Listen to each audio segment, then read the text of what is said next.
Mutiara Hikmah Official, menyingkap hikmah di balik sunnah.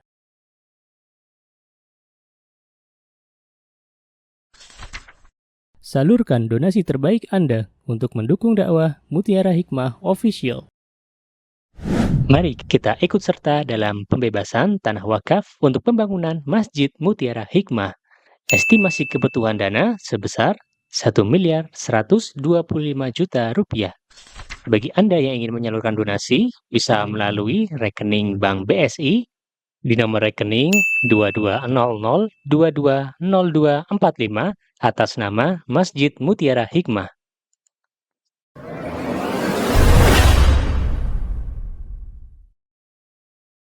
Baik, bismillah, natawakkal 'ala Allah, nasta'inu billah, kita memohon pertolongan kepada Allah. Kita hari ini akan belajar tentang fikih darah wanita. Dan hari ini kita akan belajar bab haid khusus spesial di hari ini, dan besok insyaallah kita akan membahas tentang darah istihadah dan darah nifas dibarengi dengan tanya jawab insyaallah biiznillahi taala. Ibu-ibu yang saya cintai karena Allah, permasalahan tentang darah wanita ini akan terus ada selama masih ada wanita di dunia ini. Ya, jadi masih terus ada sampai kapan? Sampai hari kiamat tiba. Permasalahan darah akan terus ada.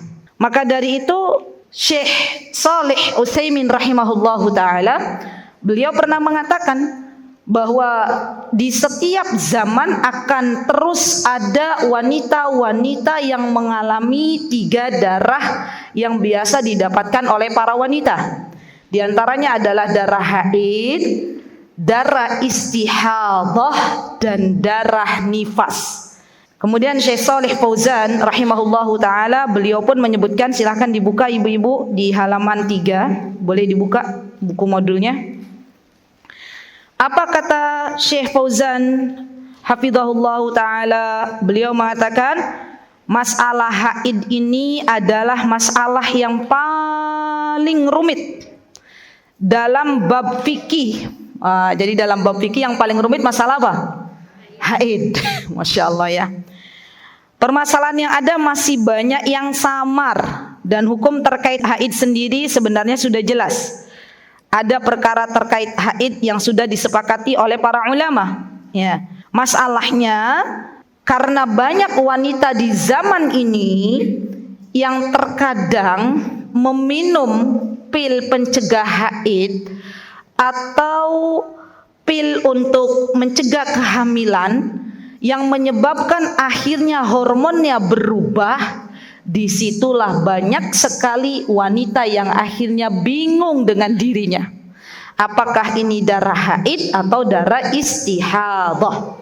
Kalau darah nifas insya Allah tidak bingung ya. Kenapa? Karena kalau darah nifas kan darah yang keluar ketika seorang wanita melahirkan. Yang banyak wanita bingung itu membedakan antara apakah ini darah haid atau darah istihadah. Bahkan ibu-ibu, Imam Ahmad rahimahullahu taala, beliau mempelajari tentang darah haid ini kurang lebih 9 tahun. Masya Allah, 9 tahun. Jadi jangan heran kalau ibu-ibu baru datang, ya, pulang nanti belum paham. Baru sekali ibu-ibu, ya, sehari aja belum, ya. Ini Imam Ahmad 9 tahun mempelajari tentang darah haid. Dari sini kita bisa mengetahui bahwa darah wanita itu rumit, serumit perasaan seorang wanita. Ya enggak ibu-ibu? Coba tanya ke suami kita, cintaku, kasihku, belahan jiwaku, menurut panjenengan memahami wanita itu kayak mana gitu ya. Suami kita bilang, alhamdulillah akhirnya istriku sadar. Dari kemarin saya bingung, ya, tiba-tiba ngambek, nggak ada angin, nggak ada hujan, tiba-tiba moodnya nggak bagus, tiba-tiba ngomel-ngomel, tiba-tiba cemburu, tiba-tiba macam-macam. Dan kita bersyukur alhamdulillah suami kita itu orang yang sabar. Coba kalau suami kita nggak sabar, ya, apa yang dilakukan oleh suami kita? Sudah ditinggal, ya. Maka bersyukurlah kepada Allah manakala kita punya suami dan suami kita sabar. Alhamdulillah. Ibu-ibu merasa nggak sih kita itu kadang membingungkan para suami kita? Ya. Ditanya oleh suaminya, kenapa kok marah-marah? Belum ditransfer, tak transfer ke, gitu ya. Udah ditransfer masih cemberut. Ternyata mau datang bulan. Ya. Kenapa? Kok ternyata kata suaminya dari kemarin ceria kok sekarang malah cemberut? Ya. Ternyata punya masalah sama temannya. Ternyata moodnya lagi nggak bagus. Kalau laki-laki nggak paham model begitu. Kita aja yang membingungkan laki-laki. Maka bersyukurlah kepada Allah atas nikmat yang Allah berikan, diantaranya adalah suami yang mau bersabar atas kerumitan kita sebagai seorang wanita. Ya, Masya Allah.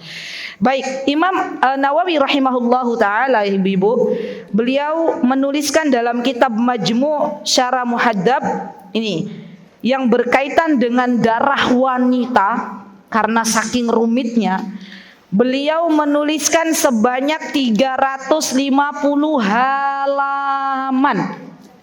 Berarti ibu-ibu sekarang coba dilihat di modul ibu-ibu ada berapa halaman itu? Hah? 28. Ini nggak ada apa-apanya kalau dibandingkan dengan berapa?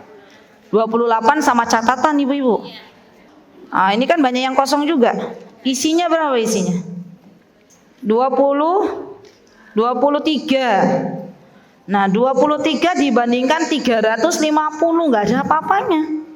Imam Nawawi menerangkan tentang darah kebiasaan wanita dalam kitab beliau kurang lebih 350 halaman. Dan kita baru belajar 23 halaman.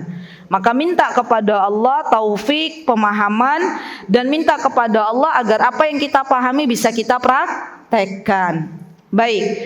Kemudian di halaman yang selanjutnya, ya di halaman nomor 4, di sini ibu-ibu bisa langsung menulis, silahkan, tidak perlu buku catatan. Ada yang belum dapat modul? Ini ada lebih satu.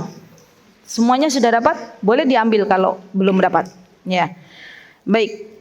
Apa pentingnya mempelajari darah wanita? Seberapa penting kita mempelajari darah wanita? Ibu-ibu ini perlu loh. Ketika kita mempelajari sebuah ilmu, maka coba ibu-ibu tanya pada diri kita, seberapa penting ilmu itu untuk kehidupan kita. Contoh misalnya, bab mengenal Allah Subhanahu wa ta'ala.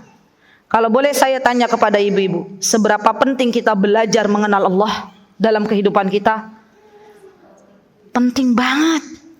Karena kita tidak bisa hidup tanpa Allah. Karena kita tidak bisa bergerak kecuali atas pertolongan Allah. Maka kita tanya pada diri kita, seberapa penting kita belajar tentang ilmu darah yang berkaitan dengan wanita. Ternyata para ulama menjelaskan bahwa di antara beberapa keutamaan kita mempelajari darah wanita adalah berkaitan dengan agama itu sendiri.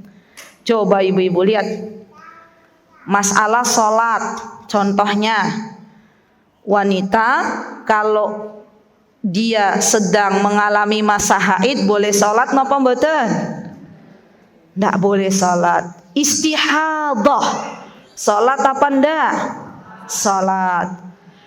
Wanita kalau dia tahu dia sedang keluar darah nifas, maka boleh sholat atau tidak? Tidak boleh. Kalau sudah selesai nifasnya berarti ada kewajiban sholat atau tidak? Ada. Contohnya lagi, seorang suami, apakah seorang suami dia boleh mentalak istrinya dalam keadaan sedang haid? Tidak boleh. Kapan suami dibolehkan menolak istrinya, mentalak istrinya? Ketika wanita ini atau istrinya sudah dalam keadaan suci. Kemudian apa lagi? Misalnya mohon maaf berkaitan dengan hubungan suami istri. Ya, apakah boleh seorang suami melakukan hubungan biologis dengan istrinya yang sedang haid? Tidak boleh.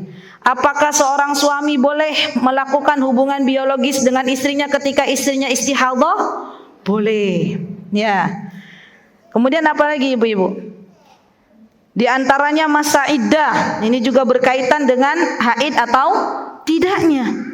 Maka beberapa hukum di dalam syariat itu berkaitan hubungannya erat dengan darah seorang wanita, maka para ulama mengatakan wajib fardu ain hukumnya bagi seorang wanita untuk mempelajari darah kebiasaan yang keluar dari dalam dirinya.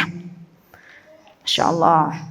Jadi kalau di sebelahnya di halaman nomor 5 hukum mempelajari darah wanita, maka sepakat jumhurul ulama 4 imam madhab, yaitu madhab Imam Asy-Syafi'i, madhab Syafi'i, madhab Hanafi, madhab Hambali dan madhab Maliki, mereka sepakat hukum bagi seorang wanita muslimah itu wajib fardu ain untuk mempelajari darah kebiasaan yang keluar dari dalam dirinya.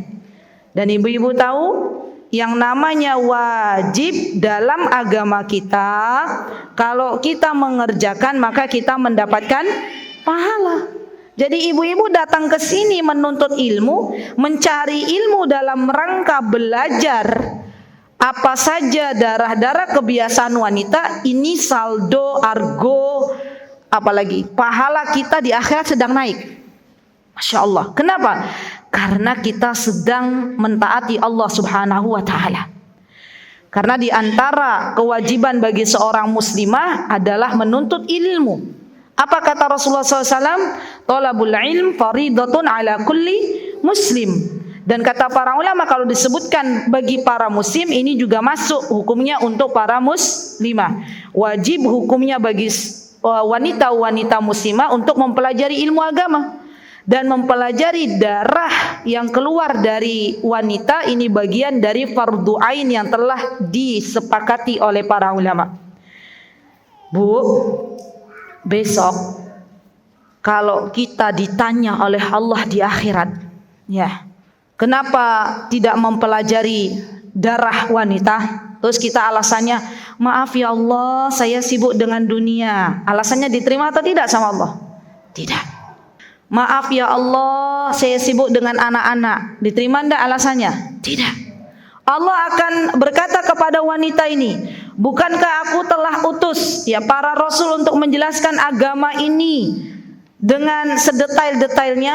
Bukankah kata Allah di kotamu itu ada para asatid yang membuka tema-tema yang berkaitan dengan darah wanita dan engkau tidak mau mengikutinya? Apa yang nanti kita akan jawab di hadapan Allah Subhanahu wa ta'ala.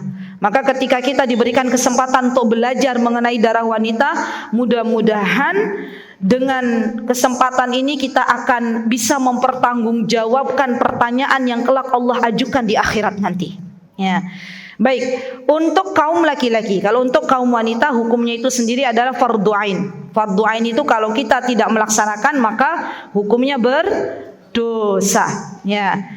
Untuk kaum laki-laki, para ulama menyepakati kaum laki-laki mempelajari darah wanita ini hukumnya fardu kifayah. Apa itu fardu kifayah? Fardu kifayah apa ibu-ibu? Ada hadiah enggak Mbak Kak Nabila? Ya, acungkan tangan. Sebentar. Siapa, Bu? Ini panitia yang. Oke, baik, silakan. Apa perbedaan fardu ain dan fardu kifayah? Namanya siapa? Masya Allah, silakan Mbak.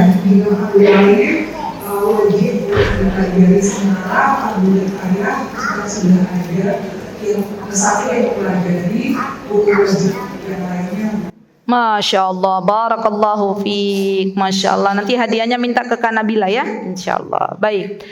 Jadi ibu-ibu untuk kaum laki-laki ini para ulama sepakat mempelajari darah bagi kaum wanita hukumnya adalah fardu kifayah. Kalau sudah ada laki-laki yang mempelajari maka gugur bagi yang lainnya mempelajari darah wanita. Dan bagi seorang suami hendaklah ia mempelajari bagian dari ilmu ini. Kenapa? Agar bisa menyampaikan kepada istrinya. Karena di antara nafkah, ternyata ya ibu-ibu di dalam agama kita ini, di antara nafkah yang wajib diberikan oleh para suami kepada istrinya itu bukan hanya nafkah yang berbentuk materi, tapi juga nafkah dalam hal ini dihitung kata Syekh Utsaimin adalah nafkah mengajari anak istrinya ilmu agama. Ya. Jadi bagian dari nafkah yang harus sebenarnya diberikan kepada anak istri oleh para suami.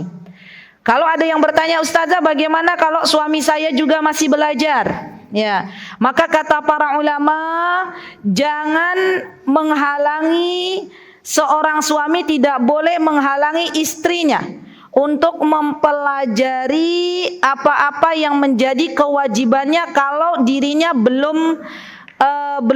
belum bisa mengajarkan apa-apa yang menjadi kewajiban bagi istrinya. Jadi kalau ada seorang istri izin ke suaminya, Mas, saya mau izin apa dek? Mau ikut daurah belajar darah yang berkaitan dengan wanita. Maka seorang suami hendaklah mengizinkan. Kenapa? Karena ini adalah bagian kewajiban bagi seorang perempuan, seorang wanita untuk mengetahui. Ya, jadi kata para ulama tidak boleh dihalang-halangi. Atau misalnya ada seorang wanita yang dia baru masuk Islam, suaminya juga sama mu'allaf, ya. Dia belum tahu bagaimana cara berwudu, bagaimana cara salat, minta ke suaminya, suaminya juga belum tahu ilmunya, maka tidak boleh seorang suami menghalangi istrinya untuk belajar bab salat, bab wudu. Kenapa? Karena ini bagian dari kewajiban yang Allah Subhanahu wa taala telah gariskan kepada para wanita-wanita muslimah. Baik. Jadi hukum mempelajari ibu-ibu ternyata fardu ain bagi wanita muslimah dan fardu kifayah bagi seorang laki-laki. Kemudian halaman 6, silahkan dibuka. Coba saya tes dulu, terlalu cepat napa mboten? Mboten. Alhamdulillah. Kalau terlalu cepat tolong acungkan tangan ya. Baik. Tolong diperhatikan masalah darah wanita. Hukum asal darah yang keluar dari wanita itu hukum asalnya adalah darah haid. Diingat-ingat, hukum asal darah yang keluar dari muslimah itu adalah darah haid. Nanti ada ciri-cirinya dan ini harusnya kita tahu bagaimana ciri-ciri darah haid itu sendiri. Di antaranya apa? Darah haid itu baunya tidak seperti darah istihadah. Darah haid ini biasanya lebih pekat daripada darah istihadah. Dan darah haid ini warnanya bermacam-macam dibandingkan dengan darah istihadah. Disebutkan oleh Syekh Abdurrahman bin Nasir As-Sa'di dalam kitab beliau Minhajus Salikin. Minhajus Salikin ini kitab yang dikarang oleh Syekh Abdurrahman bin Nasir As-Sa'di yang berkaitan dengan fikih. Boleh ditulis ibu-ibu. Jadi kalau ada kajian ibu-ibu di kota masing-masing ya pengen buka kajian, ustadzanya tanya, ibu-ibu mau kajian kitab apa? Ibu-ibu pilih kitab Minhajus Salikin. Ini bagus. Jadi mulakhas ini ada di halaman 7 ibu-ibu. Coba lihat di halaman 7 ada kitab namanya Minhajus Salikin atau Manhajus Salikin.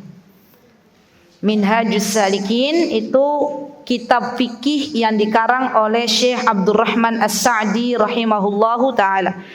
Kitabnya ringkas, tidak banyak penjelasan yang dijelaskan oleh Syekh Sa'di, tapi sudah dipilih sesuatu yang penting bagi seorang wanita untuk mempelajarinya. Bagus sekali. Ya. Baik, apa yang disebutkan oleh Syekh Abdurrahman bin Nasir As-Sa'di rahimahullahu taala, beliau mengatakan dalam kitab Minhajus Salikin, wal aslu fid dammi alladhi yusibul mar'ah annahu haidun. Kata Syekh Sa'di bahwa hukum asal yang ada pada darah seorang wanita itu adalah haid. Ya, hukum asalnya ibu-ibu ya. Hukum asal. Bila haddin li sinnihi, dan beliau mengambil pendapat tidak dibatasi dengan usia. Tapi nanti saya mengambil pendapat, kan namanya ilmu fikih itu macam-macam pendapat. Dan ibu-ibu, kita perlu sepakati dulu, saya lupa ya.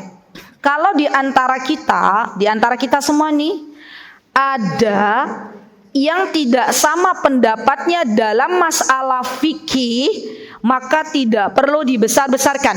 Oke, sepakat? Baik, contoh misalnya, ibu-ibu ambil pendapat dalam masalah fikih, contoh misalnya apa misalnya ibu-ibu? Bukan masalah fikih. Oke, orang yang haid boleh baca Al-Quran. Contoh, saudari kita mengambil pendapat bahwa orang yang haid ya itu bukan tidak baca Al-Quran. Kita mengambil pendapat orang yang haid membaca Al-Quran tapi dengan dialasi kain misalnya. Kalau saudari kita mengambil pendapat orang yang haid tidak boleh memegang mushaf, maka dalam hal ini tidak boleh dibesar-besarkan.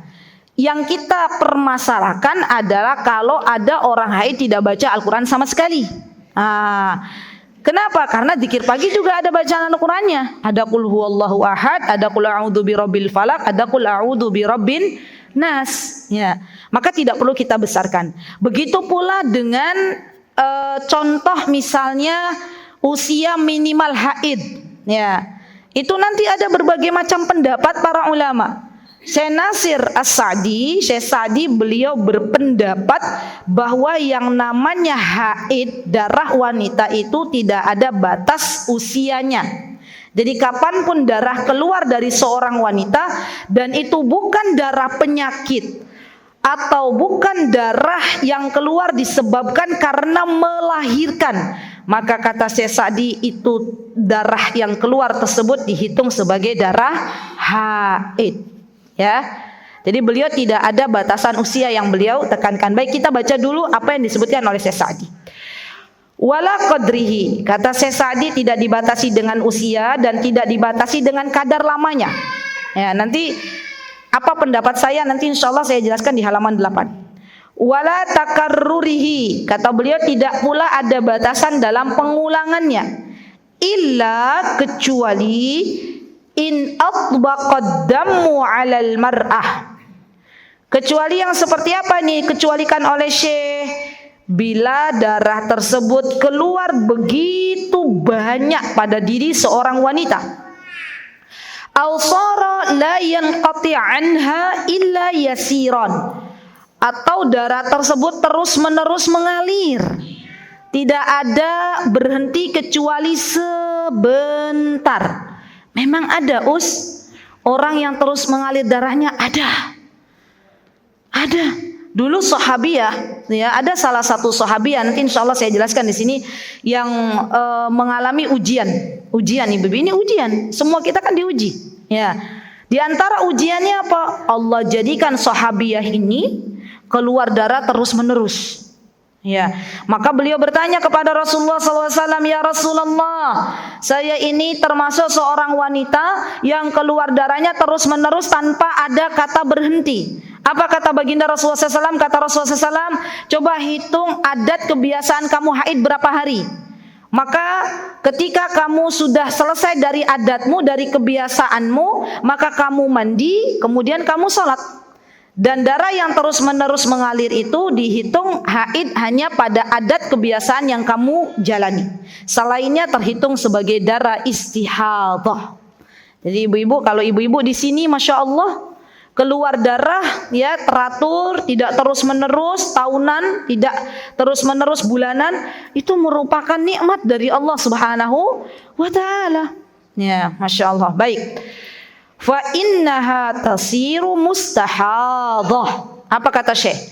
Kalau ada wanita yang dia darahnya terus-menerus mengalir, bahkan bukan hanya harian, bukan hanya bulanan, tapi apa ibu-ibu? Tahunan. Maka dia termasuk wanita yang mendapatkan ujian dari Allah Subhanahu wa taala sebagai wanita mustahadah. Mustahadah adalah seorang wanita yang diberikan oleh Allah Subhanahu wa taala ujian mendapatkan darah istihadah. Ya, Masya Allah. Atau di sini yang kedua adalah darahnya itu keluarnya banyak sekali. Jadi saya tidak akan membahas masalah berapa kadar keluar darah dari seorang wanita yang disebut normal, karena itu bukan ranah saya. Ya. Tapi saya pernah mendengar seorang dokter di Yogyakarta, saya lupa berapa milinya. Jadi ternyata haid itu ada kadarnya. Ya. Bukan darah yang banyak sekali keluar. Jadi ada kadarnya. Nanti boleh silahkan ibu-ibu tanya ke dokter spesialis kandungan, Dok. Kira-kira untuk darah haid ini berapa mili keluarnya? Normalnya tuh berapa? Ya. Nanti kalau misalnya masih di ambang normal berarti ibu-ibu masih haid. Tapi kalau sudah banyak sekali sampai mungkin pakai pembalut, ya. Ada juga tuh. Saya ada jamaah yang curhat kepada saya. Jadi beliau tuh mengganti pembalut kurang lebih 15 menit sekali. Ada, Masya Allah. Dan itu ujian. Jarang kejadian seperti ini.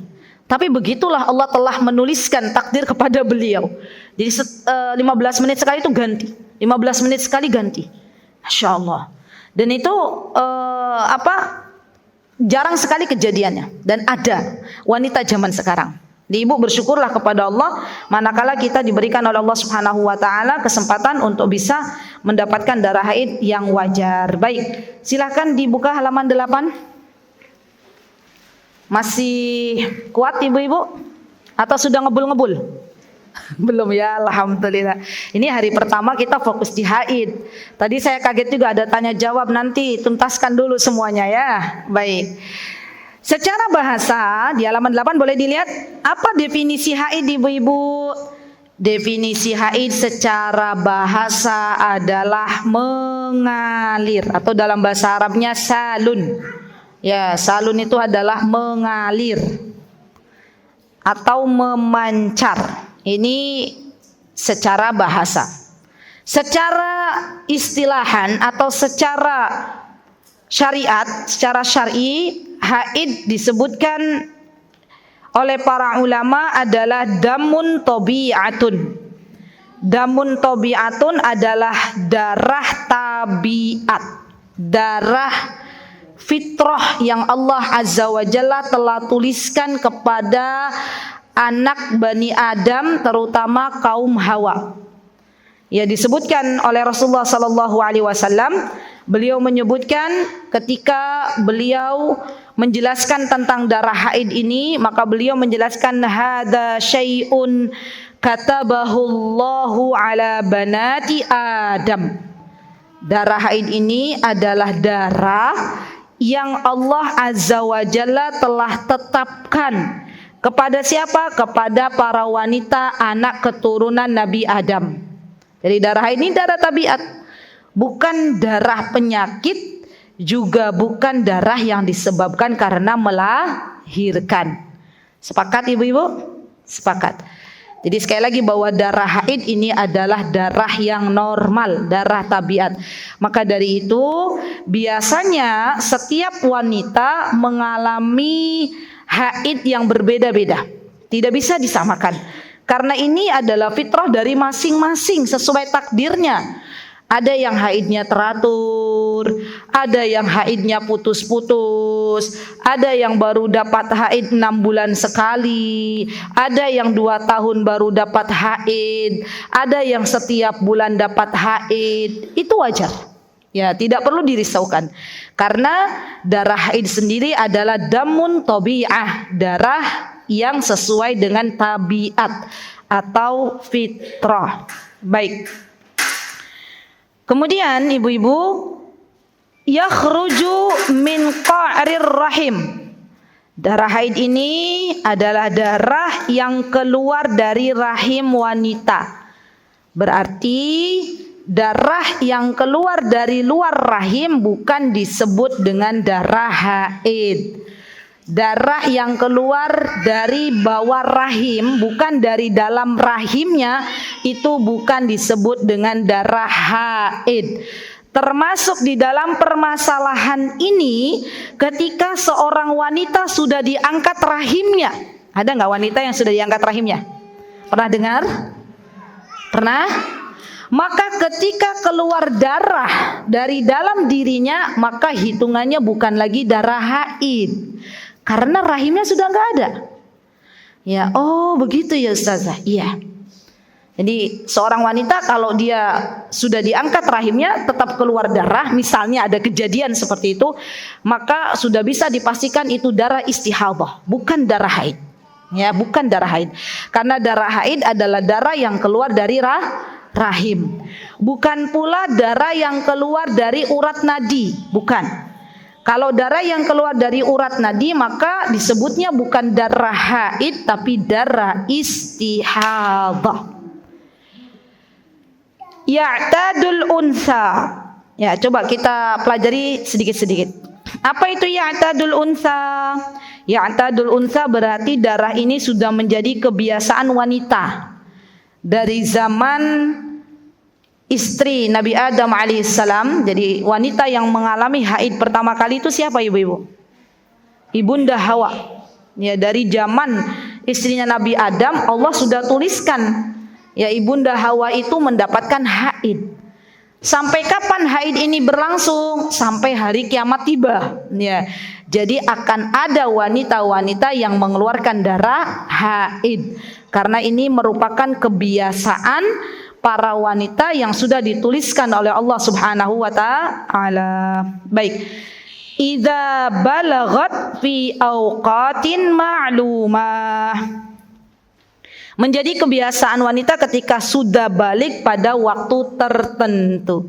Ya, betul. Jadi di antara ciri seorang wanita jika sudah balik maka cirinya adalah keluar darah haid atau darah menstruasi.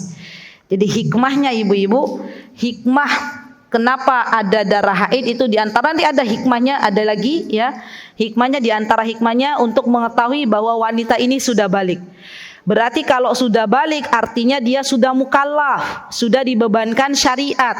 Kita punya anak perempuan. Anak perempuan kita sudah balik, maka hukum-hukum berlaku untuknya. Ya. Dia sholat dapat pahala. Tidak sholat dapat dosa. Ya. Dan masalah hijab ini juga penting. Kalau ibu-ibu punya anak-anak wanita, anak-anak perempuan, jangan sepelekan masalah hijab. Kalau seorang perempuan sudah balik, maka wajib baginya untuk menutup aurat. Ya, wajib baginya untuk menutup aurat.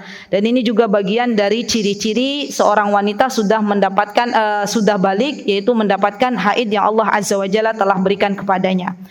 Baik. Kemudian halaman 9 ibu-ibu. Ini tadi sudah ya. Rasulullah SAW mengatakan hada syai'un katabahullahu ala banati Adam. Ini ada ya. Kemudian yang kedua, darah haid adalah darah tanda balik. Sudah juga tanda balik seorang wanita adalah mendapatkan darah haid. Dan penting bagi seorang ibu. Nah, ini penting nih ibu-ibu nih. Yang punya anak perempuan untuk menjelaskan tentang darah haid itu sendiri. Ya. Dan penting bagi seorang ayah untuk menjelaskan apa ciri anak laki-lakinya ketika akan mengalami masa balik. Siapa yang menjelaskan? Suami kita. Kok bisa suami kita? Karena mereka yang mengalami. Ya, jangan dibalik-balik. Kita bilang ke suami kita, ya, Say, Cin, tolong jelaskan tentang darah haid kepada anak perempuan kita. Ya, nanti gantian saya yang menjelaskan tentang mimpi basah kepada anak laki-laki kita. Itu kebalik. Ya, yang menjelaskan tentang haid adalah kita sebagai seorang ibu karena kita yang mengalaminya, dan yang menjelaskan tentang mimpi basah adalah suami kita kepada anak-anak laki-laki kita. Ya, gimana kalau suami nggak mau belajar? Ya wajib belajar. Ya. Wajib belajar ilmu agama yang berkaitan dengan mimpi basah itu. Ya. Mungkin dulu suami kita belum belajar. Ya. Maka wajib baginya sekarang sudah menjadi seorang ayah untuk belajar bagaimana ciri seorang mendapatkan mimpi basah dan ajarkan kepada anak laki-lakinya. Baik. Kemudian darah haid adalah darah tabiat, ya berarti darah fitrah. Setiap wanita berbeda-beda siklusnya, setiap wanita berbeda-beda harinya, ya tidak bisa disamakan. Walaupun itu adalah anak kembar, ya itu bisa aja beda. Kita punya anak perempuan kembar, lahir dalam waktu yang berdekatan. Kalau kembar tuh kan nggak sama langsung oek-oek 2-3 kan? Ada Mbak Devi nggak sini? Mana Mbak Devi? Mbak Devi ini punya pengalaman anak kembar. Itu kalau anak kembar itu ada jeda waktu ya Mbak Dev? Ada kan? Nah itu anak kembar ini wataknya saja berbeda. Nanti haidnya juga dia beda-beda tuh. Kalau Mbak Dev itu kembarnya laki-laki perempuan ya? Masya Allah. Kalau ada kembar dua perempuan, Masya Allah. Semoga Allah memberikan kebarakan untuk anak keturunan Mbak Devi ya.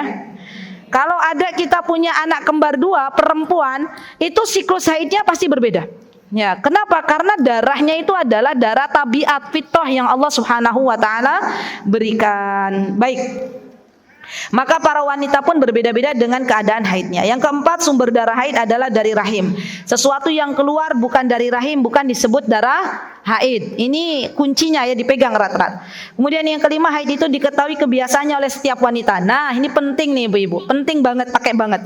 Ibu-ibu, kalau kita haid tolong dicatat. Kenapa Ustazah harus dicatat? Karena dari sini kita tahu kebiasaan kita itu berapa hari. Nah, kebiasaan itu akan didapatkan kalau kita sudah sering dapat. Tapi kalau untuk pertama kali dapat, misalnya ada anak usianya 9 tahun. Dia baru dapat haid. Contoh misalnya, biasanya haidnya itu belum teratur. Dia akan mendapatkan haid bukan pada bulan selanjutnya, tapi mungkin 3 bulan setelahnya baru dapat haid. Jadi kuncinya di mana? Kuncinya kalau dia keluar darah ya dia stop, ya dia tidak salat, berarti itu haid. Kalau tidak keluar darah di bulan berikutnya tetap salat. Gampang toh ibu-ibu? Tidak ada yang perlu dicemaskan. Kadang ibunya sendiri yang cemas, anaknya yang menjalankan, ibunya yang bingung. Ya, anaknya bulan ini dapat haid pertama, 2 bulan kemudian belum dapat, langsung dibawa ke dokter kandungan. Ya, padahal itu wajar, fitrah. Ya, tidak terburu-buru dalam menangani sebuah masalah yang tidak membahayakan. Dan ibu-ibu kadang kalau kita tidak tidak telaten, tidak teliti, kita itu membiarkan ya haid kita tidak kita catat. Padahal justru ketika kita tidak mencatat kapan tanggal kita haid pertama keluar dan kapan kita suci, kapan pula kita mendapatkan haid berikutnya, itu akan membingungkan kita. Nggih, katanya ya, ibu-ibu yang senior ini malah Masya Allah, nggih. Jadi ibu catat ya. Masya Allah, ibu usianya berapa? Panjenengan yusonipun pinten? Usianya berapa? Berapa? 50. Masya Allah. Dari dulu sudah nyatet ya? Dari pertama dapat haid itu, ibu sudah nyatet? Masya Allah. Jadi kalau dulu kan HP-nya jadul, dulu nyatetnya di mana? Oh, di tanggalan urak-urak gitu ya. Jadi suami kita bingung, tanggalan kok urak-urak semua gitu ya. Ternyata itu urak-urakan kita. Ya. Kalau zaman sekarang mungkin teman-teman bisa pakai HP ya, ditulis gitu ya, Masya Allah. Oh, ibu zaman dulu pakai tanggalan ya bu ya. Anak laki-laki sampai paham. Oh, bundanya lagi haid, berarti kalau tanggalannya disilang-silang pakai tinta warna merah itu lagi haid gitu ya, Masya Allah. Semoga jadi pelajaran untuk calon istrinya nanti. Istriku, kalau dulu bundaku haid itu dicoret-coret tanggalannya. Ya sekarang silakan saya kasih hadiah tanggalan ya. Coret-coret kayak ibu saya gitu ya, Masya Allah. Alhamdulillah ya, Masya Allah. Baik, jadi tolong dicatat ya ibu-ibu. Alhamdulillah sepertinya ibu-ibu di sini sudah mencatat semuanya ya. Kalau belum mencatat tolong mulai dicatat. Ya, baik. Yuk kita lanjut ke halaman 10. Baik. Hikmah dari adanya haid. Apa hikmahnya ibu-ibu? Tadi sudah saya sebutkan satu, hikmahnya apa? untuk menjadi ciri seorang wanita sudah balik. Ini hikmah yang pertama. Hikmah yang kedua kata para ulama adalah ketika seorang wanita mengandung, ya, dan tentunya seorang wanita ketika mengandung di dalam rahimnya ada seorang janin. Dan janin ini, ya, belum bisa mendapatkan makanan, asupan makanan yang diberikan oleh ibunya langsung. Kalau anaknya sudah keluar, kan kita bisa menyuapinya, kita bisa menyusuinya. Tapi kalau di dalam rahim, bagaimana kita mau menyusui? Bagaimana kita mau memberikan makanan kepada janin ini? Maka subhanallah, ya, Allah zat yang maha baik, yang maha menciptakan dengan sebaik-baik ciptaan dan tidak membiarkan hambanya tidak mendapatkan rizki, maka Allah jadikan seorang wanita biasanya mayoritas ketika hamil dia berhenti untuk haid. Ini mayoritas. Berarti kalau mayoritas, adakah ustazah wanita yang ketika hamil haid? Ada. Saya pernah mendapatkan satu dari wanita yang saya kenal ketika saya belajar di Timur Tengah. Ya, jadi ratusan wanita yang ada di Timur Tengah itu hanya satu kejadiannya, dia hamil, dia haid. Ya. Tapi saya kira mayoritas semuanya ibu-ibu, coba boleh acungkan tangan. Saya pengen tahu. Di sini yang pernah hamil dan ketika hamil tidak haid, boleh acungkan tangan. Ketika hamil tidak haid, boleh acungkan tangan. Tidak haid. Semuanya. Oke, pertanyaan selanjutnya. Siapa di antara ibu-ibu di sini yang hamil kemudian haid? Boleh acungkan tangan. Satu. Ada, alhamdulillah. Ibu juga? Oh, itu yang belakang. Nyenengan nggih? Masya Allah. Di usia berapa? Kehamilan usia berapa? Nyenengan dapat haid? Mik boleh Mbak Nabila? Karena ini kejadiannya nggak banyak.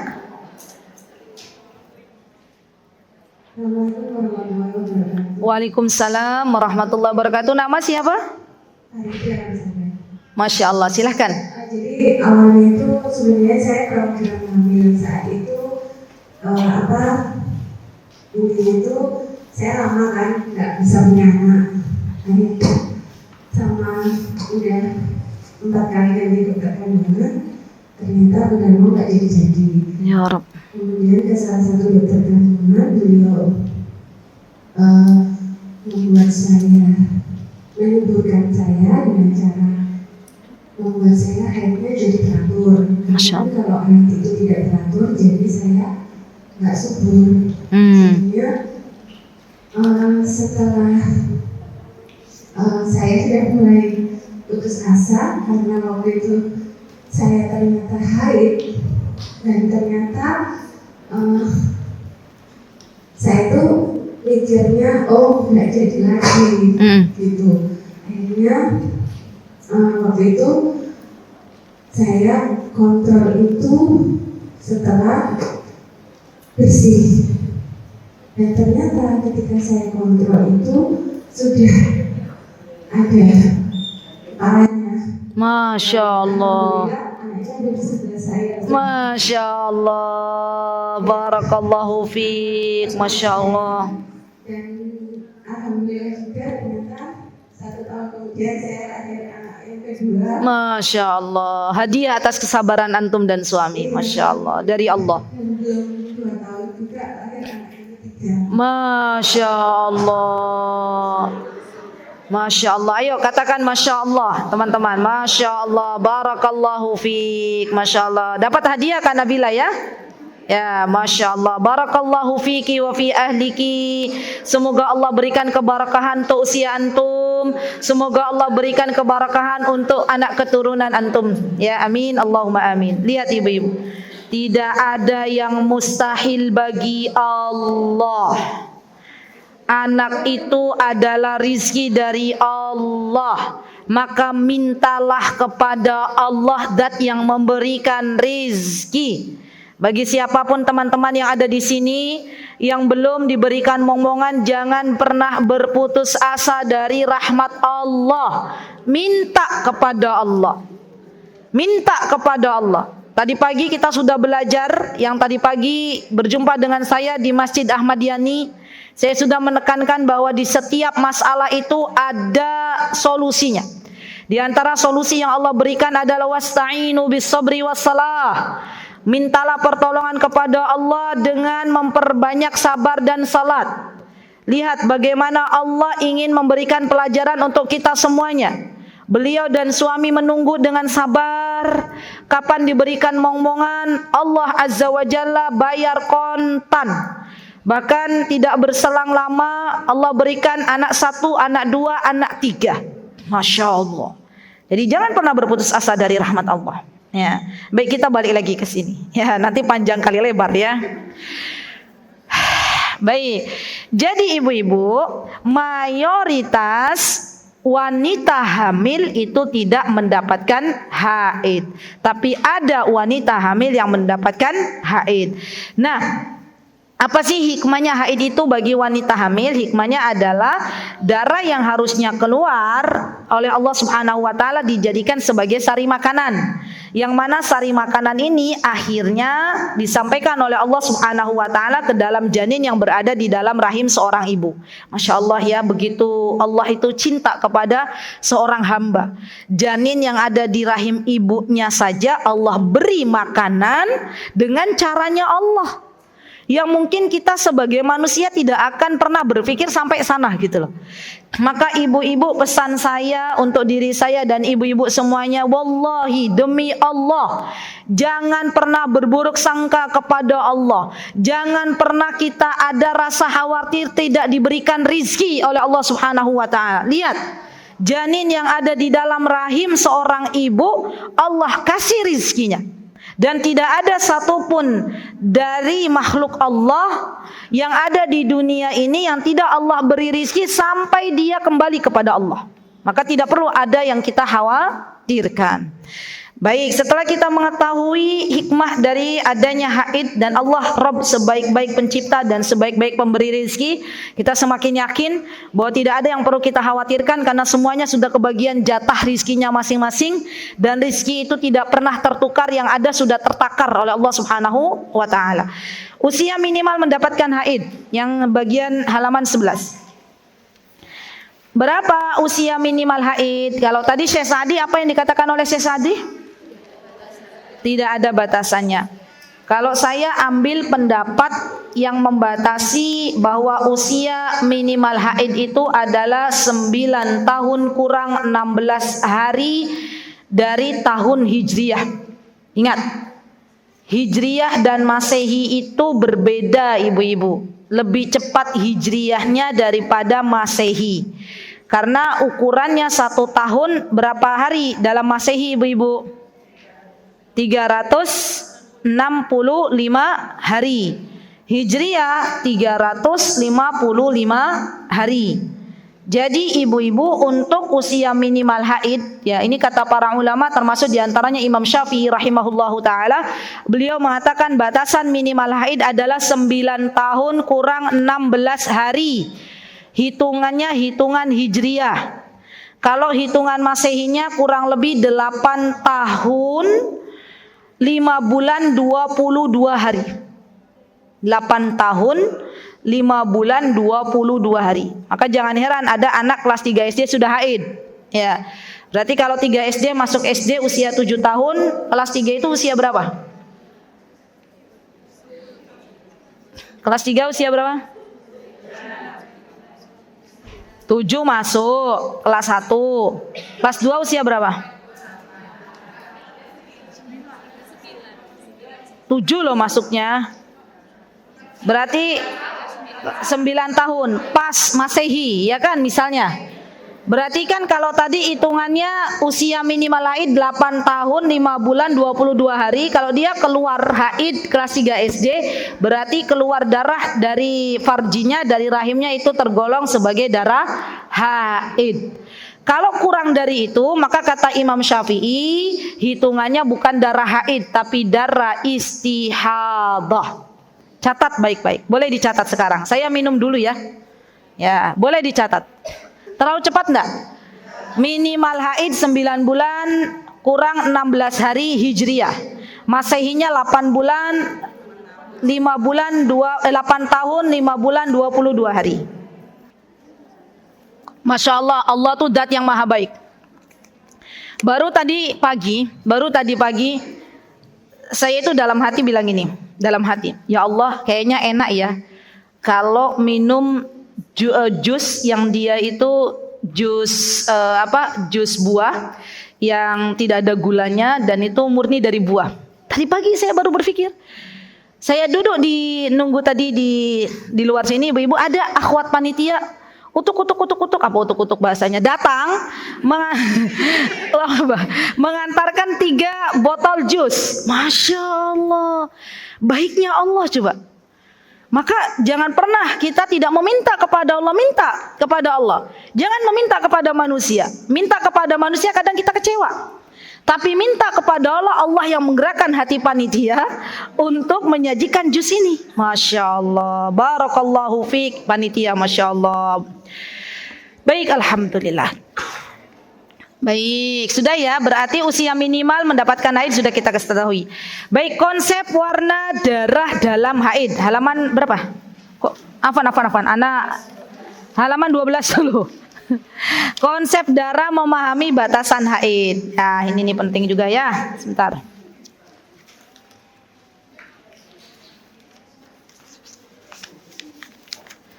Baik. Konsep darah memahami batasan haid. Tolong dicatat. Ya, dicatat.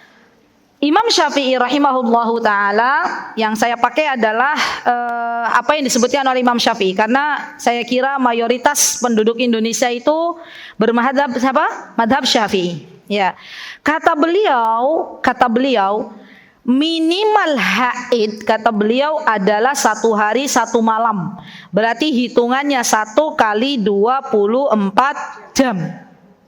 Tulis pelan-pelan. Haid minimalnya berapa ibu-ibu? 1 kali 24 jam. Maksimal haid kata Imam Syafi'i adalah 15 hari 15 malam. Nanti ini bisa untuk hitung-hitungan nanti ibu-ibu. Ini darah yang saya keluar tuh istihadah atau haid.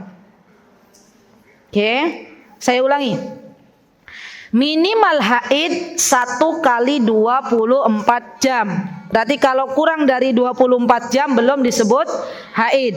Termasuk nanti darah yang terputus-putus, yaitu harus diakumulasikan sampai 24 jam baru dikatakan haid. Ya. Maksimal haid 15 hari 15 malam. Kalau ada seorang wanita yang dia misalnya haid bulan itu 6 hari, ternyata bulan depan 9 hari, kalau kita pakai hitung-hitungannya ya madhab Imam Syafi'i, maka itu masih terhitung haid sampai di batas 15 hari 15 malam. Hari ke-16 masih keluar darah, berarti itu bukan darah haid, melainkan darah istihadah. Sudah? Ternyata mudah ya gitu ya. Hitung-hitungan begini, mudah untuk teori, tapi kadang praktek jadi bingung, ibu-ibu ya. Ya, sudah dicatat? Oke, baik. Kemudian minimal suci, tolong ditulis. Minimal suci itu berarti ibu sudah selesai tohur, sudah selesai tohara, sudah mandi. Nah, dihitung esok harinya dihitung 1. Misalnya nih hari ini suci. Ya berarti hitungannya ibu misalnya asar nih suci, besok sudah 1 gitu hitungannya. Bukan hari ini dihitung 1 ya, bukan. Hitungan 1-nya itu keesokan harinya 1 gitu ya. 2, 3, 4 sampai 15 hari. Minimal suci, ayo ibu-ibu matematikanya. Minimal suci 15 hari, 15 malam. Minimal.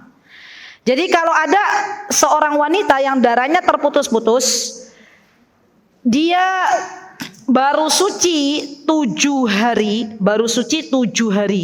Oke? Kemudian setelah itu dia keluar darah. Darahnya darah haid atau darah istihadah? Haid atau istihadah? Haid atau istihadah? Kan minimal suci 15 hari. 7 hari baru suci keluar lagi. Ayo. Nanti hitung-hitungannya besok ya. Karena nanti dihitung dari siklusnya ya. Oke. Maksimal suci, ditulis lagi, maksimal suci. Maksimal suci tidak terbatas. Maksimal suci tidak terbatas. Berarti kalau ada orang dia dapat haidnya 6 bulan sekali, kan tuh maksimal sucinya tuh. Apakah dikatakan sebagai darah haid atau darah istihadah? Haid. Karena maksimal suci nggak ada batasannya, tapi minimal suci itu harus 15 hari. Baik. Sudah ibu-ibu? Baik. Ini memahami batasan minimal darah haid 24 jam sudah. Kita ke halaman 14. Sebentar, berapa lagi nih ya? Insya Allah mudah-mudahan sampai rampung sampai halaman 22 ya ibu-ibu ya. Halaman 23 darah istihadah, dan saya belum, kemarin itu kami baru pulang dari sebuah tempat ya, dan ini ngebut bikinnya itu alhamdulillah biidnillahi ta'ala dibantu oleh suami tercinta. Sat jadilah. Kemudian saya bilang ke suamiku, ini nifas belum? Ya sudah, nanti istriku aja yang menjelaskan. Baiklah gitu ya. Jadi sebenarnya masih ada nanti tentang nifas yang tidak ada di modul. Baik, konsep warna dalam darah haid. Konsep warna yang pertama, ibu-ibu ketahuilah bahwa darah haid itu yang pertama warnanya coklat. Ya. Jadi kalau ada ibu-ibu keluar darah warnanya flek warna coklat, kalau sudah masuk dalam hitungan kebiasaan ibu-ibu di waktu haid, maka itu termasuk darah haid. Yang kedua, warna darah itu adalah hitam. Memang ada ustazah warna hitam? Ada. Ya, hitam. Jadi kalau keluar dari farji, dari kemaluan ibu-ibu, mohon maaf ya, warna darah warnanya hitam, tidak perlu takut, tidak perlu juga konsul ke dokter, karena itu adalah darah fitrah, ya, warnanya hitam. Yang ketiga adalah merah. Merahnya lebih pekat. Sudah? Yang keempat adalah kuning. Kuning. Sudah? Ibu dengarnya apa? Kuning. Iya, kuning. Sudah? Sebentar dulu. Berarti darah kuning itu nanti ini darah haid atau tidak? Insya Allah nanti dibahas besok ya. Yang jelas kita tahu dulu konsep dasar darah. Ada apa tadi? 1, 2, 3, 4. Kalau lampu merah kurang warna apa? Ya, sebagian ulama menyatakan darah ada yang berwarna hijau. Ada hijau. Ada, disebutkan oleh Syekh Utsaimin darah itu ada yang berwarna hijau. Dan itu masuk dalam darah haid. Jadi ingatannya bagaimana? Lampu merah aja ingatannya. Ya, lampu merah apa warnanya? Merah, kuning, hijau. Ditambah apa? Coklat dan hitam. Ya. Sudah? Baik, ibu-ibu, saya kira di sini nggak ada yang keluar darah hijau ya? Nggak ada. Mayoritas kita itu keluar darah warna apa? Coklat, hitam, merah, kuning. Masya Allah, alhamdulillah. Keempat-empatnya sudah pernah keluar? Alhamdulillah. Baik. Sudah, dasar konsep darah sudah dipegang. Sekarang halaman ke-15. Halaman ke-15 adalah hukum kudroh, cairan keruh dan sufroh atau cairan kuning. Nah ini nih, penting nih ibu-ibu, cairan ya. Disebutkan oleh Syekh Utsaimin rahimahullahu ta'ala dalam kitab beliau Mulakhasul Fiqhi al-Ibadat.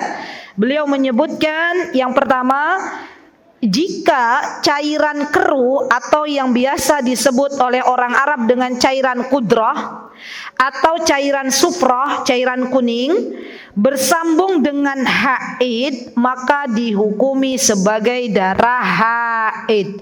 Tidak ada jeda dan tidak ada terputus. Contoh misalnya, ibu-ibu mendapati darah warna coklat biasanya di awal-awal kita haid. Nggih mboten? Nggih. Kemudian setelah coklat biasanya warna apa? Baik, merah. Setelah merah biasanya warna apa? Sebagian warna hitam, sebagian langsung warna kuning.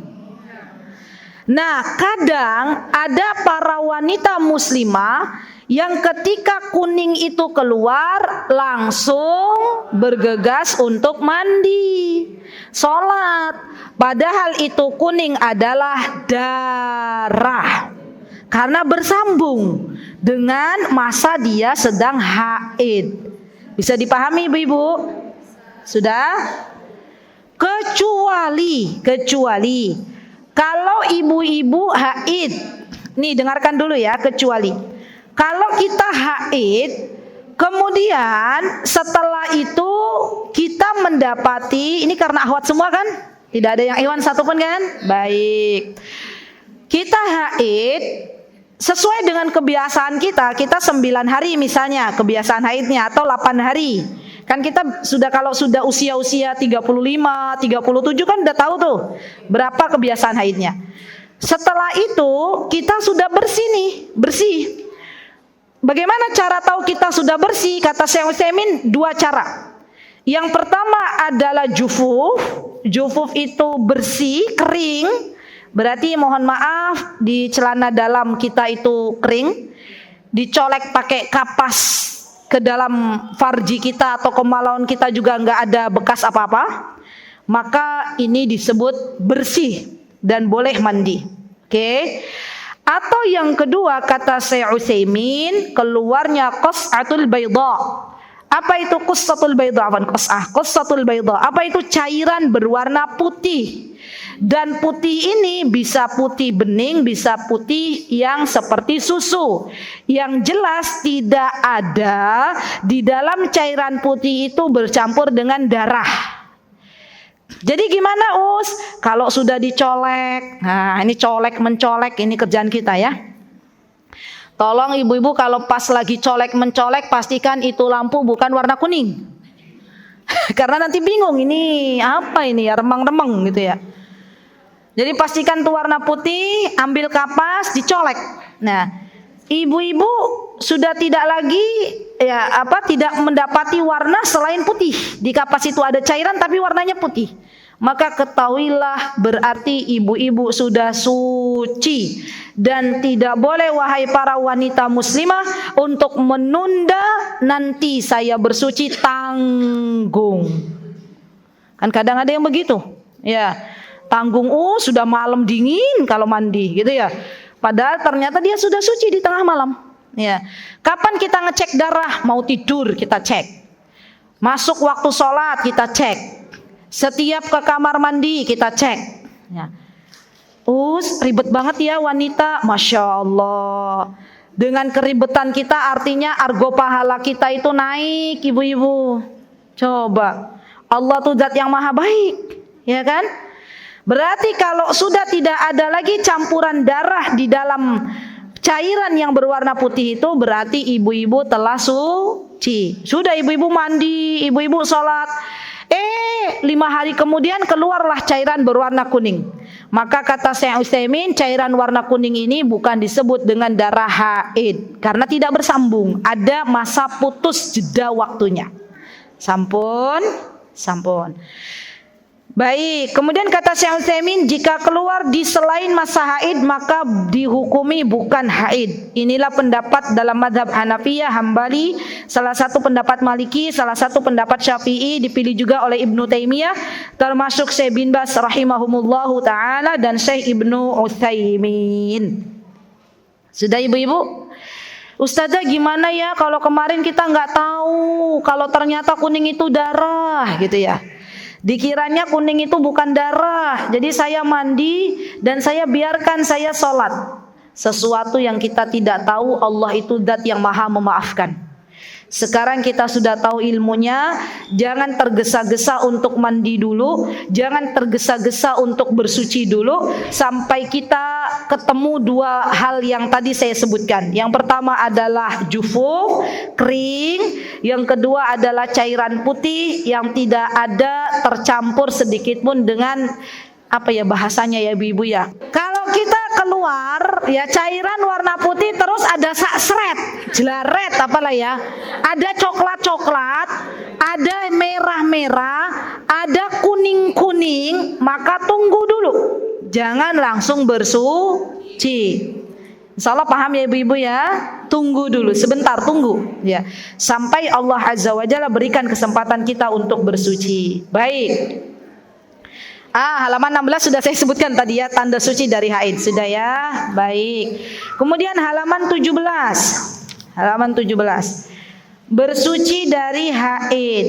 Baik. Tanda selesainya wanita dari haid tergantung kebiasaan. Ada wanita yang memiliki tanda al-qassah al-bayda, yaitu cairan putih keluar dari rahim ketika berhentinya darah haid, dan tanda ini merupakan yang paling terlihat jelas, dan memang mayoritas para wanita ini diberikan oleh Allah dengan tanda keluarnya cairan putih. Ya. Dan beberapa wanita pernah diutus menemui Ibunda Aisyah dengan membawa wadah kecil berisi kapas. Kapas itu terdapat warna kuning, maka Ibunda Aisyah mengatakan, "Turidu bidzalika tuhra minal haidha la ta'jalna hatta tarainal qassatul bayda." Kata Ibunda Aisyah, janganlah terburu-buru atau janganlah kalian menganggap suci sampai engkau melihat al-qassatul bayda, artinya adalah cairan putih. Dan ada wanita yang memiliki tanda jufuf atau kering, yaitu dinilai suci ketika sudah terasa kering, tandanya dicoba dengan kapas lalu tidak tampak lagi cairan kuning dan cairan keruh. Masya Allah. Baik, halaman 18. Wah, ini daurahnya kebut ini ya. Daurah kebut ya. Baik, yang dihalalkan pada wanita haid. Karena hari ini kita tuntaskan pembahasan haid. Besok kita fokus di istihadah dan nifas insyaallah. Yang dihalalkan pada wanita haid, ya apa yang dihalalkan disebutkan oleh Anas bin Malik. Beliau menyebutkan, annal yahuda kanu idza hadatul mar'ah lam yuakiluha. Faqala Nabi sallallahu alaihi wasallam isna'u kulla syai'in illa nikah. Ya. Jadi kebiasaan orang-orang Yahudi ibu-ibu, kalau istrinya haid maka biasanya dijauhi. Enggak diajak makan, enggak diajak ngobrol ya. Dan alhamdulillah kita sebagai seorang wanita muslimah, ya kan? Allah itu zat yang maha baik. Coba kalau wanita lagi haid nggak diajak ngobrol, sedih nggak? Kata Mbak Firza, katanya ya. Apalah saya kalau nggak diajak ngobrol sama suami saya katanya ya. Apalagi makan harus menjauh. Kira-kira kayak mana ibu-ibu? Sedih, ya kan? Maka kata Rasulullah SAW, orang yang haid itu, seorang muslimah yang haid itu, maka perlakukan dia seperti biasa. Kalau makan ya diajak makan, ngobrol ya dia diajak ngobrol, shopping ya diajak shopping. Ibu-ibu kan senang shopping, ya. Jadi boleh kita haid shopping bareng suami kita, boleh. Ya, masalahnya suaminya mau apa enggak? Ya. Ibu-ibunya udah ngajak shopping, suaminya, "Bun, kan lagi datang bulan, masih aja semangat shopping," gitu ya. Nah, yang nggak boleh apa? Yang nggak boleh adalah berhubungan biologis antara suami dan istri. Itu yang tidak boleh. Ya, selain itu boleh. Wan Aisyah radhiyallahu anha qalat, dari Ibunda Aisyah radhiyallahu anha, semoga Allah meridhoinya, ia berkata, kana Rasulullah sallallahu alaihi wasallam ya'muruni fa'attaziru fayubashiruni wa ana haid.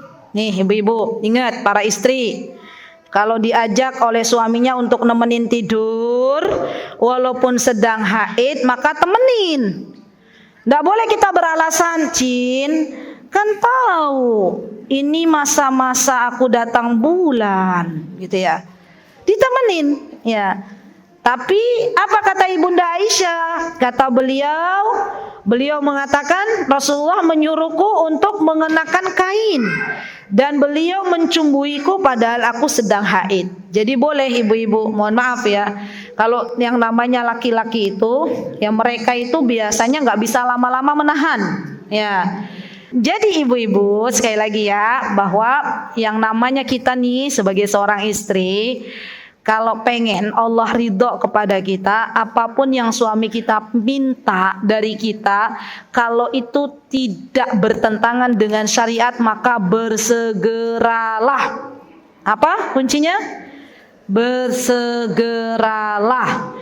Kenapa? Karena ketika kita meninggal dunia, Allah ridho, suami kita ridho, maka jalan pintu surga dibuka lebar-lebar oleh Allah. Insya Allah. Suami kita itu surga kita atau neraka kita. Maka jadilah istri-istri solihah. Jadilah istri-istri yang nurut. Jadilah istri-istri yang senang kalau suaminya memandang.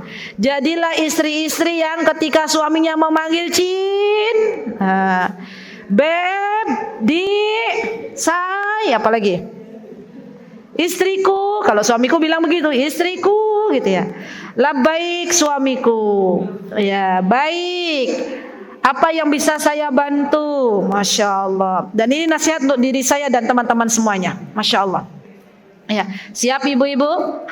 Insya Allah. Jadi kalau lagi haid suaminya manggil, wahai cintaku, bolehlah saya ditemani tidur? Ya boleh, silahkan. Jangan beralasan tidur sendiri gitu ya. Atau beralasan, ya maaf suamiku, saya ini lagi datang bulan. Boleh kita temani suami kita tidur? Ya sampai suami kita tidur kita bingung mau tidur. Ya, karena biasanya kadang laki-laki tidur duluan. Ya, Masya Allah. Baik, kemudian larangan bagi wanita haid. Yang pertama, halaman 19, larangan sholat dan puasa. Ya. Dari Abu Sa'id Al-Khudri radhiyallahu anhu, Nabi kita Muhammad sallallahu alaihi wasallam bersabda, "Alaysa idza hadat lam tusalli wa lam tasum fadzalika nuqsanu dinaha atau diniha." Seorang wanita itu kenapa disebut ya setengah atau kurang dari agama? Karena mereka kalau haid mereka tidak salat. Ya, Masya Allah. Jadi kita itu akalnya kurang, ya agamanya kurang. Kenapa? Karena kita kalau haid kita tidak salat. Sedangkan kaum laki-laki ketika mereka balik sampai mereka berjumpa dengan Allah, maka salat itu ada di pundak mereka. Salat itu menjadi wajib bagi mereka dalam semua kondisi. Ya, karena mereka enggak haid. Ya. Mereka lagi safar, wajib bagi mereka salat. Mereka sakit, wajib bagi mereka salat. Tapi wanita ada rukhsah, ada keringanan dari Allah Subhanahu wa taala ketika di masa-masa hari haidnya, maka tidak perlu untuk salat. Ya, baik. Kemudian dari Mu'adah ia berkata bahwa ada seorang wanita yang berkata kepada Ibunda Aisyah, "Atazzi ihdana salataha idza tahurat?" Faqalat, "Aharuriyatin anti? Kunna nahidu ma'an Nabi sallallahu alaihi wasallam fala ya'muruna bihi aw qalat fala naf'aluh." Jadi ada seorang wanita ya disebutkan ada seorang wanita datang kepada Ibunda Aisyah radhiyallahu anha. Beliau mengatakan, "Wahai Ibunda Aisyah, kita ini kalau haid ya kita enggak puasa, enggak salat. Tapi kenapa kita harus mengqadha puasa tapi enggak mengqadha salat?" Maka kata Ibunda Aisyah, "Haruriyatun anti?" Ya, apakah kamu itu termasuk wanita-wanita haruriyah? Kata para ulama, wanita haruriyah itu adalah wanita yang dia tidak menerima apa-apa yang Allah Azza wa Jalla dan Rasulnya perintahkan. Jadi mereka adalah wanita-wanita yang menentang. Maka kemudian Ibunda Aisyah mengatakan, maka perintahkanlah apa yang Allah dan Rasulnya perintahkan untukmu, dan Allah dan Rasulnya memerintahkan untuk mengqadha puasa dan tidak mengqadha salat. Baik, kemudian halaman yang selanjutnya ya akhwat. Nah ini larangan berhubungan intim di kemaluan. Ya. Siapa yang melarang kita sebagai seorang wanita muslimah untuk tidak berhubungan biologis antara suami dan istri? Allah Subhanahu wa taala. Silakan dibuka surah Al-Baqarah ayat 222, boleh dibuka silakan. Halaman ayat 222. Dibuka boleh silakan. Sudah? Baik, saya bacakan ayatnya. A'udzu billahi minasyaitonir rajim. Wa yas'alunaka 'anil mahid. Qul huwa adzan fa'tazilun nisaa النساء في المحيض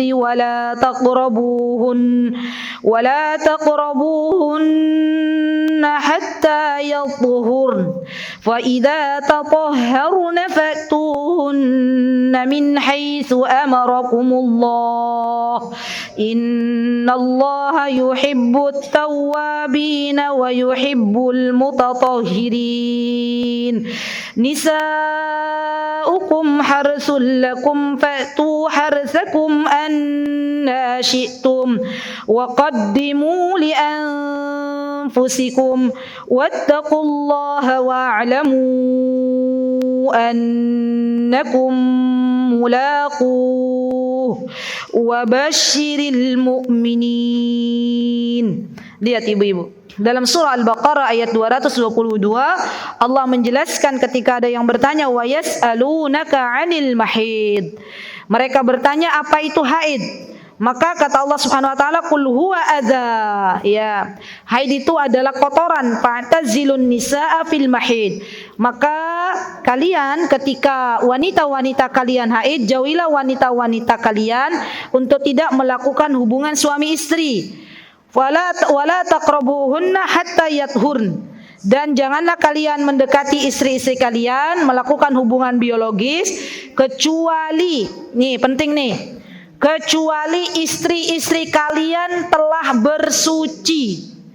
Jadi kaidahnya ibu-ibu, kalau ada di antara kita sudah suci dari haid, mau melakukan hubungan biologis dengan suami kita, maka wajib bagi kita untuk mandi terlebih dahulu. Ya. Berarti nggak boleh ya Us, kita nunda mandi, nggak boleh. Kan enak Us, sekalian mandi.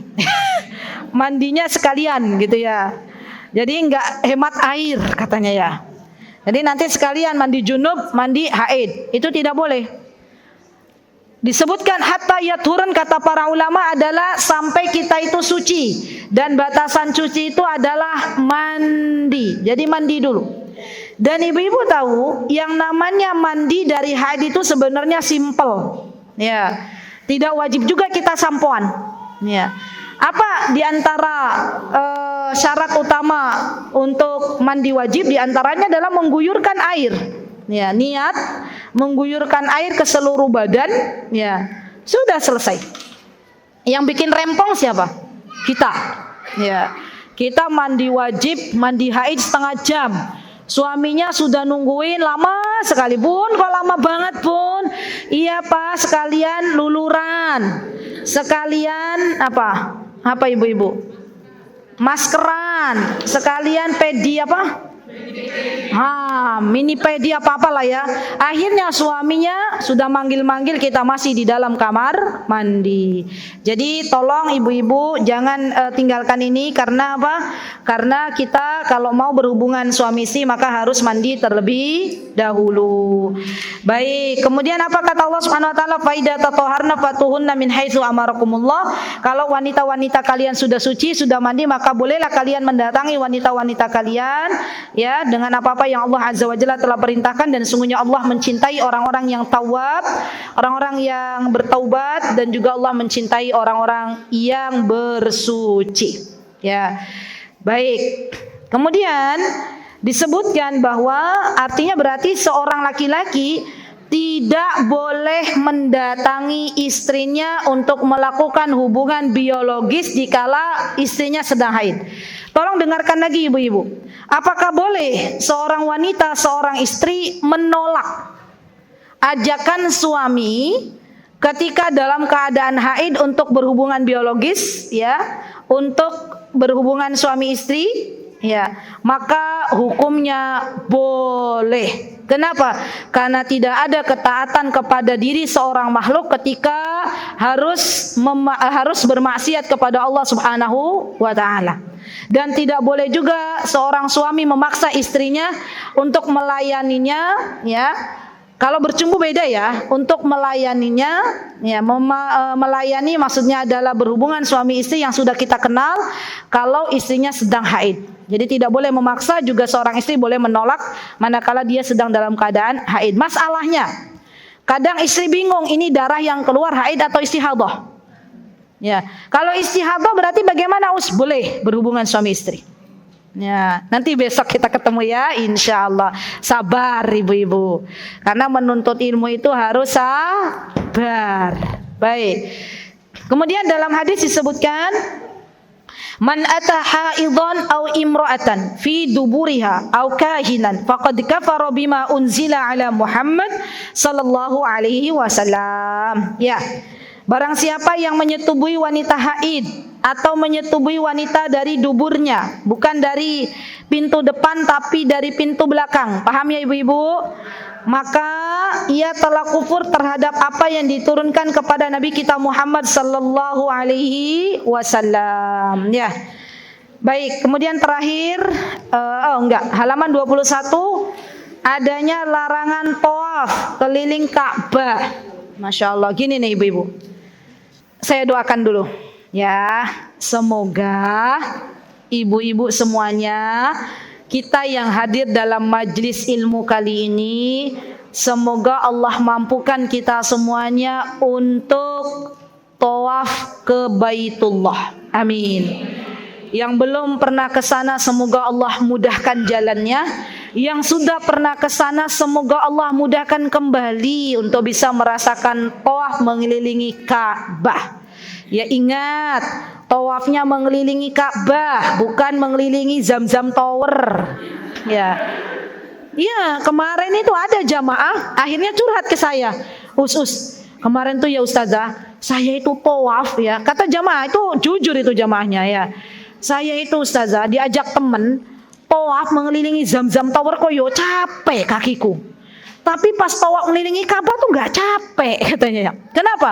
Jelas capek. Kenapa? Karena biasanya di pasar tuh banyak seton. Ya. Jadi tawaf mengelilingi Zamzam Tower itu bukan bagian dari tawaf yang disarankan. Ya. Nah, ibu-ibu ini ujian ini. Ya, nanti kalau sudah sampai sana tawafnya mau belok kanan apa lurus gitu ya. Baik. Alasannya apa? Ngabisin realus gitu ya. Padahal real masih bisa dipakai untuk keberangkatan di tahun yang akan datang atau keberangkatan selanjutnya. Baik. Nah, di antara syarat tawaf mengelilingi Ka'bah ibu-ibu, bagi seorang wanita adalah dia harus suci. Baik suci dari hadas kecil maupun dari hadas besar. Artinya berarti dia tidak dalam keadaan haid dan memiliki wudu. Ya ingat ibu-ibu, kita ini lagi diuji loh oleh Allah. Kalau ada ibu-ibu di putaran pertama masih suci, masih punya wudu, ternyata di putaran kedua bunyi ya. Dan dikatakan buang angin itu dikatakan ada dua ya, kata para ulama. Yang pertama ada baunya tapi nggak ada bunyinya. Yang kedua ada bunyinya tapi nggak ada baunya. Itulah buang angin. Tapi kalau dua ini tidak ada pada diri ibu-ibu ya, kok kayaknya saya buang angin tapi nggak ada bau juga, nggak kedengeran juga. Nak dengar sesuatu nggak? Nggak nggak denger gitu ya. Aman. Ya. Karena kadang itu waswas syaiton. Banyak loh para wanita yang diganggu oleh syaiton. Dia mengatakan kayaknya saya kentut terus. Padahal tidak mencium bau, tidak mencium aroma tertentu, juga tidak mendengar sesuatu. Maka itu bukan buang angin. Ya. Dan ingat ibu-ibu, ada perbedaan pendapat ulama. Ada ulama yang memutlakan tidak boleh tawaf kecuali dalam keadaan suci, kecuali dalam keadaan berwudu. Ada yang membolehkan juga. Wallahu ta'ala alam. Tapi saya lebih memilih pendapat yang kalau tawaf harus dalam keadaan suci. Jadi ibu-ibu jangan kaget kalau ada seorang ustadz tiba-tiba bilang boleh tawaf dalam keadaan tidak suci. Berarti itu pendapatnya beliau. Ya, ibu-ibu mau pilih yang mana silahkan. Ya, condong yang mana boleh silahkan pilih. Bedanya tawaf dan sholat itu, kalau sholat kan sama-sama tuh harus punya wudhu.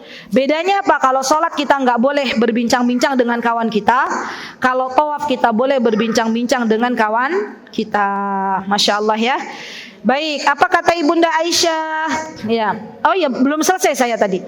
Jadi ibu-ibu, kalau ibu-ibu putaran pertama itu dalam keadaan suci. Putaran kedua, ibu-ibu ternyata qadarullah sudah dalam keadaan buang angin, maka ibu-ibu kasih tahu ketua rombongan atau suami kita, bilang Sebentar lagi ya, Masya Allah. Nah, sudah ada warning, 2 menit lagi, Masya Allah. Baik, ibu-ibu kasih tahu ketua rombongan, ibu-ibu kasih tahu suami kita pisah ya.